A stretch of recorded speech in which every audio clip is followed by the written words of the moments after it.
Everything about the Resident Evil games just keeps getting better, with bigger sequels, bigger remakes, bigger hype. But what's also been kind of funny is that as a guy who absolutely loves Resident Evil, there has been a baffling amount of leaks. Like straight up, Resident Evil 4 Remake leaked years before it was ready. Obviously, we saw stuff like Resident Evil 8's entire plot just seeped onto the internet. Well, today, there's been this mysterious thing that's sort of been creeping around, which seems to be a bunch of details about Resident Evil 9, and while I'm not sure about them, they seem so incredibly fun, so I kind of want to talk about it. What's up, gamers? DreamcastGuy here. Now, please like this video and subscribe if you haven't already. Take this video with a gigantic grain of salt. I don't know if these leaks are actually real, but undoubtedly, Resident Evil 9 is going to eventually leak. Every other Resident Evil manages to slip onto the net before it's supposed to, and these leaks, they sound pretty real, but they also sound undeniably awesome. So starting off here, this has actually been posted over on Gaming Leaks and Rumors. I heard that this is actually a repost from something that's been going around on 4chan. I looked at the original post. This is just essentially a transcription of it, but I want to start things off just at the very top and go through the list, because even if this happens to be fake, I hope that Capcom at least reads this, because these details seem just mind-blowing. Like, this sounds like the next generation of horror, which after Resident Evil 7 and Resident Evil 8 being so fantastic, I would definitely enjoy that. But here we go. Apparently the current title internally is Resident Evil Apocalypse. It does seem like in general, maybe they're trying to get away from the idea of the main Resident Evil names. Like obviously we had Resident Evil 7 Biohazard and then Resident Evil 8 Village, but it wasn't really called 8. It was just called Resident Evil Village. The idea of it being Resident Evil Apocalypse. Now, we do know something separately, which is that they have said officially that this is the Ethan Winters trilogy. So we've had 2 of the games. This is definitely the end of his timeline or his lineage. So the name Apocalypse, this seems like a pretty real name. But the whole idea is that it's set in a ghost town in the West where a certain village or where a certain investigation will take place. So this is cryptic. It has caves, rivers, a small town, and a camping site. So this does sound like in parts of America, up in the Midwest and stuff, they're completely vacant cities, places where they used to mine coal or build stupid crap that nobody cares about, like the old automotive industry factories and stuff, that now are completely vacant. They're ghost towns. It's stuff where like Texas Chainsaw Massacre likes to be set. The idea of them doing a horror game specifically set there sounds incredibly interesting, but let's keep going here. The enemies will look like some kind of deformed creatures with a huge emphasis on body horror. They'll resemble mythological creatures with horns, and locals will call them the Wendigo or Goatman. Okay, this sounds intensely awesome. If you've ever looked into folklore, if you've ever looked into like old school folklore, the Goatmen and the Wendigos are absolutely terrifying. They've got these really stretched out long limbs. They definitely look like people from a distance, but the closer you get, the more you realize that you're absolutely screwed. If they put Wendigo, like straight up Wendigo, which are fast and very, very dangerous inside of one of these games, we're going to be dealing with a very different style of Resident Evil. And now the fact that the last game had vampires and werewolves, I guess nothing is completely impossible. But here we go.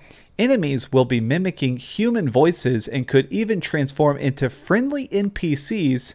They can perfectly mimic human voices, and the player will be forced to look at their behavior to know if they're enemies. Now, this is the one part of this. A lot of this thing sounds pretty dang fun.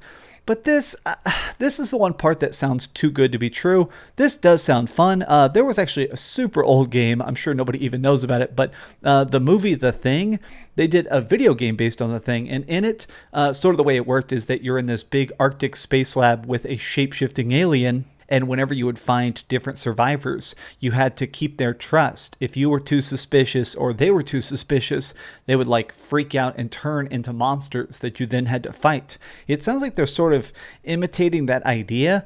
But man, if this is actually legit, this is going to be the best Resident Evil of all time. Monsters can get close to players by appearing as a friendly NPC, and if that person died and the player didn't see it. So I guess they can like replicate if they killed one of the townspeople, since it does say there's a tiny city, I guess they can imitate them.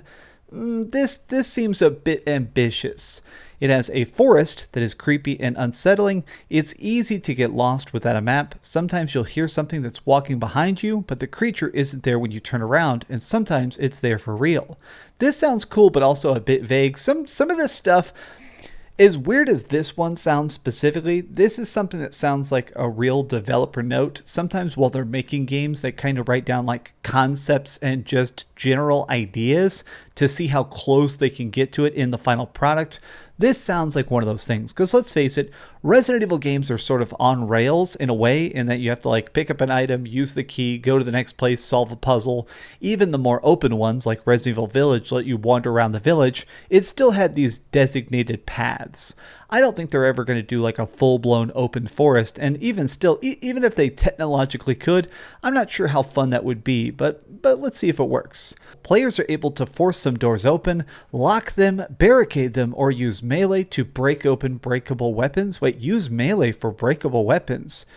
So this sounds very, very Resident Evil 4 to me, because obviously Resident Evil 4, in my mind, was one of the first games that allowed you to actually like push shelves in front of doors and stuff.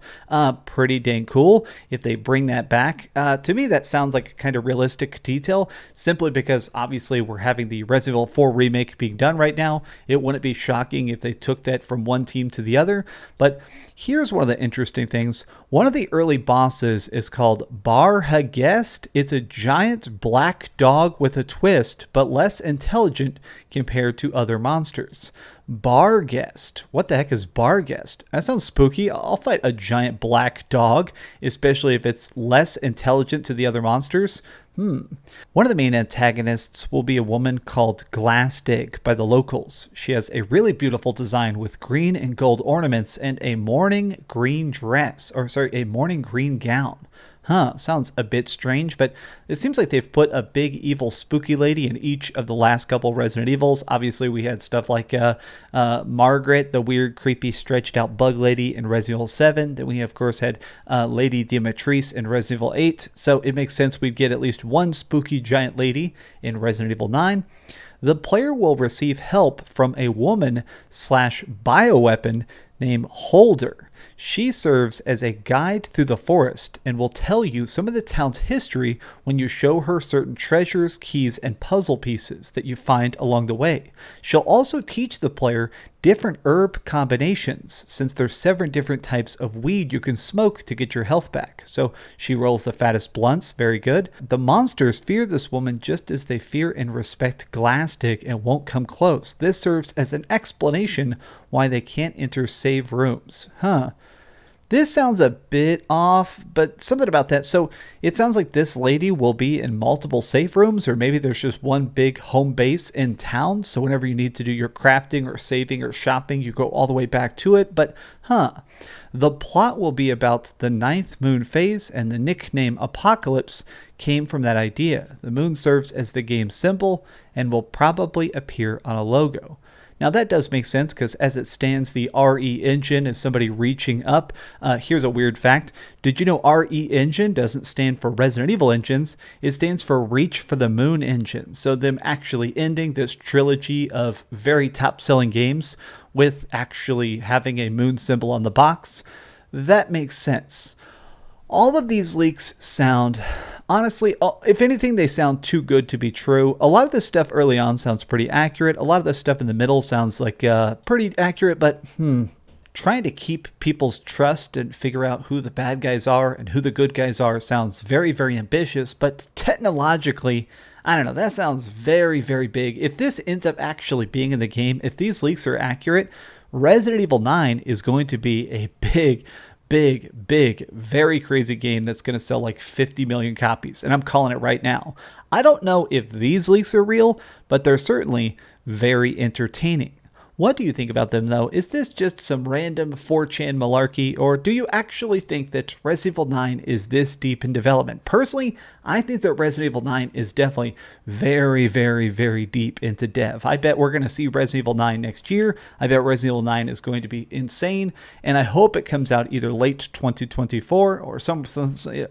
And I hope it comes out in like 2024, because, man, I am already ready to finish off whatever the heck this weird Winters trilogy ends up being. But tell me your thoughts in the comments down below. And if you enjoyed this video, give it a big old thumbs up, share with your friends, and subscribe if you haven't already. But please do me the biggest favor of all and keep dreaming. And also, it's 10 million degrees. I'm going back to wearing tank tops. It's too hot for all this. I need to not melt, okay? Especially with these spotlights. Thanks so much for watching that video. If you want to see something else, you can always click this link to see what I put up last, or, subscribe and see what's coming up next. Also, I promise that whatever I do, it'll try not to suck.